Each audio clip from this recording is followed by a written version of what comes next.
cry under the influence. You and I did not make a sense. Tell me why you're putting on a fence. Boys don't cry. 안녕하세요. 그린이어리의 근입니다.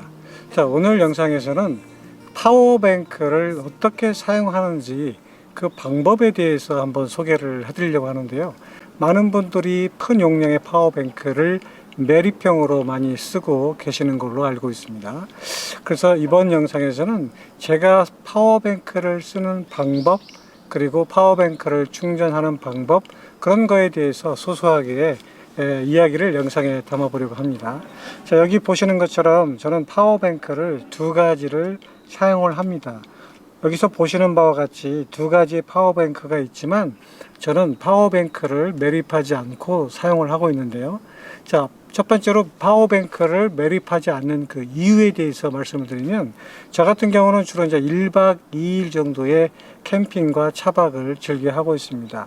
따라서 장거리를 간다든가 2박을 한다든가 그렇게 캠핑을 할 기회가 상당히 드물기 때문에 저는 일단 파워뱅크를 매립하지 않았던 이유가 되고요. 그 다음에 두 번째는 파워뱅크를 매립하게 되면 그 안에서만 사용을 해야 되는데, 저와 같은 경우는 쉘터 밖에서도 전기를 사용해서 요리도 하고, 그리고 차량 안에서는 무시동 히터도 돌려야 되고, 전기장판도 또 해야 되고, 또 어떤 경우에는 오토캠핑 가게 되면 쉘터 안에서 또 전기장판도 써야 되고, 이런 여러 가지 상황이 있기 때문에 파워뱅크를 저는 매립하지 않고 이와 같이 이동식으로 활용을 하고 있습니다. 여기 두 가지 그 파워뱅크가 다행스럽게 저는 이제 협찬을 받아서 사용을 하고 있는 파워뱅크인데요. 이건 D4카 캠핑에서 협찬해 주신 인산철 배터리 파워뱅크고요. 이것은 여러분 잘 아다시피 델타2라고 하는 그 에코플로우에서 처음으로 인산철 배터리를 가지고 올인원 제품으로 만든 그런 제품, 델타2라고 하는 파워뱅크입니다.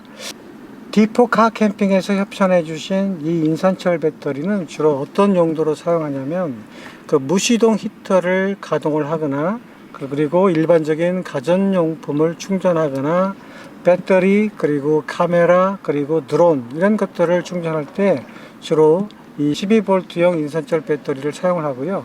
그 다음에 델타2는 요리를 할 때 주로 사용을 하고요. 그 다음에 220V AC 전기장판을 사용할 때 주로 사용하는 용도로 쓰고 있습니다.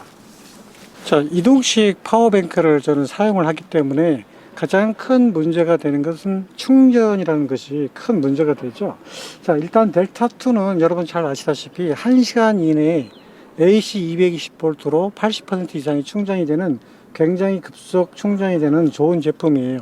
따라서 이 제품은 무게도 가볍기 때문에 제가 집에 들어가서 간단하게 충전을 해가지고 나오는 방법으로 제가 충전을 하고 있고요.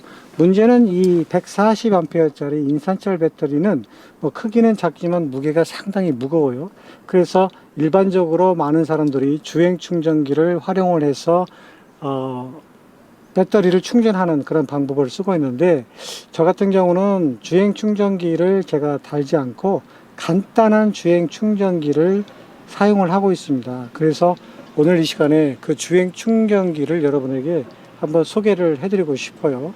지금 여기 제가 가지고 있는 주행 충전기는 이런 형태를 띄고 있는데요. 여기 보시다시피 여기 시가잭을 활용해서 충전을 하는 그런 제품이에요. MD홍이라고 하는 회사에서 만드는 그런 제품인데요. 간단하게 차량의 시가잭을 활용을 해서 인산철 배터리를 충전하는 그런 그 용도로 만들어진 건데, 생각보다 효과가 좋습니다. 아시다시피 여기 XT 단자라는 게 있죠. XT 단자는 뭐 90이 있고 60이 있는데, 본인이 가지고 있는 이 단자에, XT 단자에 맞춰서 이걸 끼우고요. 그리고 간단하게 시가잭에 꽂아서 충전하는 방법으로 이렇게 되어 있습니다. 그러면 어느 정도 충전이 되는지 여기 이제 충전 용량도 이렇게 표시가 되도록 되어 있습니다. 자, 이 시가책 충전기를 제가 사용하는 그 이유는 140A 파워뱅크이기 때문에 이걸 굳이 주행 충전기에 연결해서 충전할 필요가 없다라는 생각이 들었고요. 간단하게 이런 그 시가책 충전기를 활용해서도 충분히 충전이 가능한 그런 방법이에요. 보통 시가책이 14.6V인데 12A 정도로 충전이 가능하다고 합니다. 따라서 시간당 10A 정도 충전이 된다니까 한 10시간이면 100A 정도가 충분히 충전이 되니까 보통 출퇴근할 때 간단하게 이 시가책에 꽂아서 충전을 하게 되면 1박 2일 정도의 그 캠핑을 할 때 충분히 충전, 완충을 시킬 수 있는 그런 장점이 있습니다. 따라서 주행 충전기를 장착하지 않아도 간단하게 이 시가책 충전기를 가지고 충전이 될 수 있다는 점으로 그런 장점이 있어서 제가 사용을 하는 거고요. 파워뱅크가 용량이 큰 그런 그 파워뱅크를 쓰시는 분들은 당연히 주행 충전기를 활용하셔서 충전하시는 게 맞죠. 왜냐면 운반하기도 힘들고 또 충전하기도 상당히 많은 시간이 요하기 때문에 고용량의 주행 충전기를 가지고 충전하는 것이 옳다고 생각이 됩니다. 이 시가책 충전기의 그 크기를 말씀드리면 크기는 15 곱하기 7 곱하기 3.7 그 정도 사이즈예요. 15, 7 그리고 두께가 3.7cm 정도로 그 사이즈는 상당히 컴팩트한 편이고요. 그리고 시가책에 충전할 수 있도록 길이가 한 1m 정도는 시가책 길이가 충분히 나오고요. 그 다음에 XT 단자의 선도 한 1m 정도는 나오기 때문에 한 2m 정도의 거리는 충분히 연결을 시킬 수 있도록 되어 있습니다. 따라서 이동식으로 쓰시든 매립형으로 쓰시든 어쨌든 시가책 충전기를 활용을 해서 충전이 가능하다는 점이고요. 무게는 한 0.5kg 정도로 가벼운 그 무게를 가지고 있습니다. MD홍에서 나오는 시가책 주행 충전기 한번 추천해 드리고요. 그 다음에 여기 그 시가책 컨덴서 안에 시가책 안에 여기에 이제 온도를 감지하는 센서가 장착이 되어 있어요.